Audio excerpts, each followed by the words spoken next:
Bom dia, turma! Vamos dar início a mais um dia de aula e hoje, nessa quinta-feira, dia 18 de junho, nesse primeiro momento, iremos trabalhar com a disciplina de matemática, certo? Então, para isso, peguem o livro ético de vocês e abram lá na página 60, onde temos aí o tópico intitulado Medidas de Comprimento. Vamos lá? Então, meus amores, tudo que podemos medir é denominado de grandeza. E para isso foram criadas as unidades de medida padrão. Para o comprimento, a unidade padrão é o metro.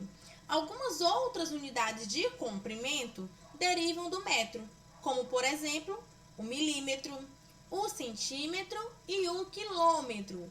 Vamos lá.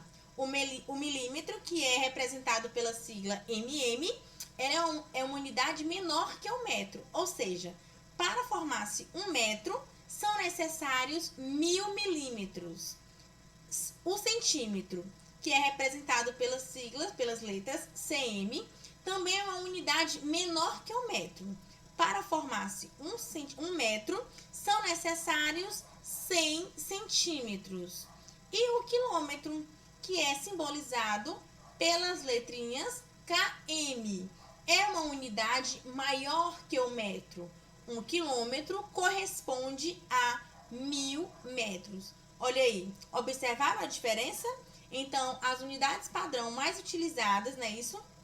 São o milímetro, o centímetro e o quilômetro, tá? Então, essas unidades foram criadas para facilitar as unidades de medida. Vamos lá. Antigamente, meus amores, o ser humano, eles utilizavam partes do corpo como referência para medidas. Observe aqui o que o índiozinho está falando. Aqui na aldeia, a gente mede comprimento com as partes do corpo.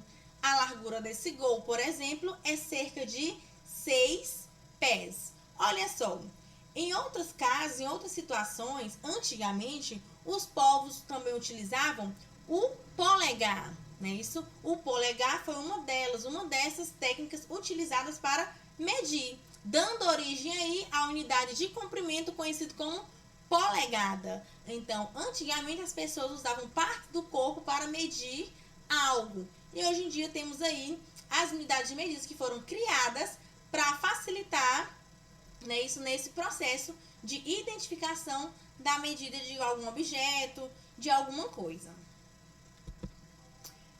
São exemplos de grandezas, o comprimento, temperatura, o peso, o tempo, entre outros. Então, tudo isso podemos o quê? Medir. Medir é comparar uma grandeza com outra grandeza padrão. Observe aqui, meus amores, alguns exemplos, né, de grandeza, de unidades de medidas, e temos também aqui os símbolos que são representados, que representam essas unidades de medidas. Temos aqui, por exemplo, a grandeza, o comprimento. A unidade de medida do comprimento é o metro, onde é simbolizado pela letrinha M, o M minúsculo, certo? Temos a massa, que é a unidade de medida para medir a massa, é o quilograma, onde é simbolizado pela letrinha K e G. Temos também a grandeza de tempo, onde a unidade de medida é o segundo, e temos aqui ele sendo representado pela letrinha S, entre várias outras grandezas que podem ser feitas, né? Podemos medir, né? E temos aí unidades de medida, onde cada uma delas aqui, ó, que vocês irão conhecer mais adiante, quando vocês estiverem nas séries mais avançadas, onde temos aqui temperatura, corrente elétrica, quantidade de substâncias, intensidade luminosa. Então, tudo isso são coisas que podemos medir. Olha só, temos aqui, o lado desse cartão mede 10 centímetros, ou seja, isso significa que cabe 10 vezes 1 centímetro nesse comprimento. Então, tudo que podemos medir se chama grandeza, isso mesmo. Meus amores, alguns contornos, né? Para a gente medir, saber a medida de um contorno, a gente utiliza o perímetro. Vamos lá, tia, mas o que é um perímetro? Perímetro é a medida do comprimento de um contorno. Observe aqui um exemplo. Temos um campo de futebol, o perímetro dele é o seu contorno, ou seja, toda essa parte que está de vermelho, tá vendo aí nas laterais do campo, né? Isso temos aí o que? O contorno. E como podemos saber o perímetro desse contorno? Vamos lá. Para fazer o cálculo do perímetro, devemos somar todos os seus lados. Temos aí 4 lados, né? Isso. Temos aqui, ó, o metro representado na lateral do campo. Temos aí um lado mede 100 metros, o outro lado também tem a mesma medida, 100 metros. O lado menor, 70 metros, e o outro lado, 70 metros também. Então, meus amores, para medir o perímetro de um contorno, precisaremos do quê? Somar todos esses lados aí, os números desses lados, né? Isso. Então, iremos somar 100 mais 100, né? Isso, temos dois lados de tamanhos iguais.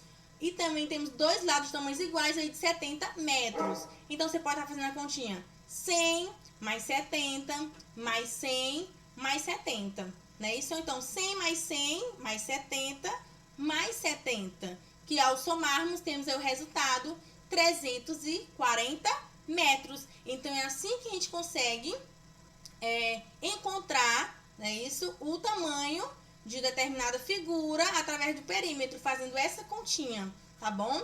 Para encontrar o perímetro, é só o quê? Somar todos os lados, ok, meus amores? Então, ó, não se esqueçam. Vamos lá. Na atividade de vocês aí do livro, começando lá na página 61, coloquei aqui para me explicar cada uma delas, como vocês irão fazer. Temos aqui contorno. Para uma aula de matemática, a galerinha montou em cartazes algumas figuras geométricas usando diferentes materiais. Vejam, temos aqui que alguns desses quadrados, algumas dessas figuras, desses retângulos, foram feitos com materiais diferentes. Podemos observar aí que alguns foram utilizados palitos, né, isso, e outros foram utilizados clipes.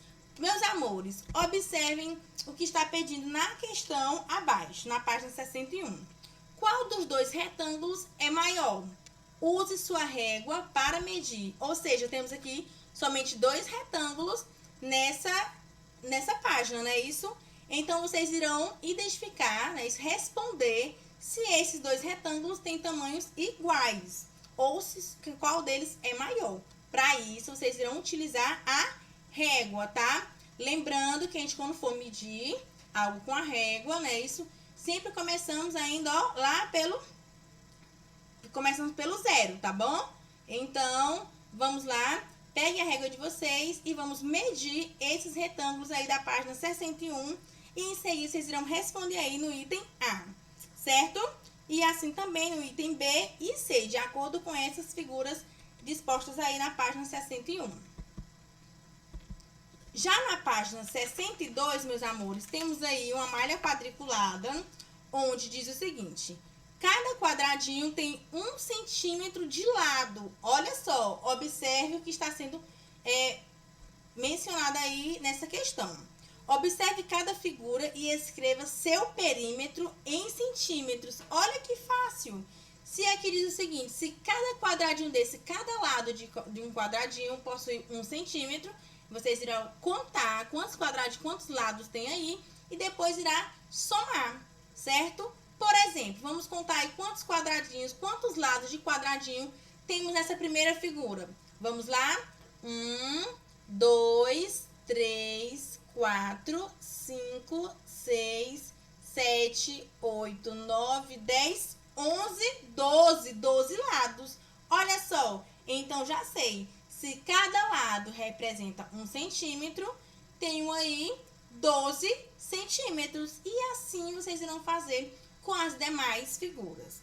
Já na segunda questão, pede o seguinte: na malha quadriculada a seguir, cada quadradinho tem 1 centímetro de lado. Represente 3 retângulos de formatos diferentes e de perímetro 16 centímetros. Vocês irão desenhar aí 3 retângulos que tenham, né, de formato diferente, mas que contém 16 centímetros de perímetro, ok? Só o formato será diferente. A quantidade de perímetro, o valor do perímetro será o mesmo. E na página 63, que é a nossa última página da atividade, também ainda relacionado com perímetro, com quantidade, né? Isso. Vamos lá, temos o seguinte, na terceira questão. O senhor João é funcionário de uma grande fazenda e precisa cercar alguns terrenos nela. Temos aí, ó, 5 terrenos. Então, na letra A diz o seguinte, meça com a sua régua e anote os perímetros das figuras. Meus amores, para isso será necessário vocês utilizarem a régua para medir os lados das figuras. Depois vocês irão somar e colocar o resultado aqui em centímetros, ok? Lá na letra B, você irá transformar centímetro para metros. Por exemplo, vamos supor que nesse primeiro terreno, o perímetro seja 3. Então, transformando em metros, tenho aí o quê? 300 metros, tá bom? Então, observe, se cada centímetro no mapa corresponde a 100 metros, tá? Da fazenda, escreva o perímetro de cada um dos terrenos em metros. Você irá transformar centímetros para metro. Lembrando que cada um corresponde a 100. Ok, meus amores, muito simples, né? Então, essa atividade vocês irão fazer no livro, páginas 61 a 63. Lembrando que o prazo de envio desta atividade é até o dia 22, segunda-feira. Ah, outra coisa, daqui a pouquinho temos nosso encontro na plataforma do Plural. Aguardo todos vocês, um cheiro e até mais tarde.